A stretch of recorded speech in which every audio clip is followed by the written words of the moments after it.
Okay, welcome back mga scalper. Another technical analysis for BTC. And wag na nga nating patagalin pa.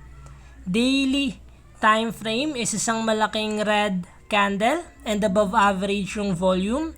Tingnan muna natin yung big picture ng BTC para ma-determine natin yung direction niya. So currently, kung makikita natin, meron tayong red candle but sobrang liit lang niya na red candle kung makikita natin sa monthly time frame. Tingnan na natin yung possible scenario sa lower time frame. So what happened yesterday nung nagkaroon tayo ng breakout sa symmetrical triangle expecting na pullback here, but nangyari is hindi niya nabasag yung previous high which is 72,799. Nagkaroon tayo ng sign of weakness na lower high. So nung nagkaroon ng rejection, nagdump yung BTC, bumalik sa symmetrical triangle natin. But the good news is still respected pa rin yung trendline support natin. Paano natin nasabi? Someone's trying to break dito pero nagko-close pa rin above trendline support. So balik tayo ulit sa scenario kung saan yung magiging breakout ni BTC.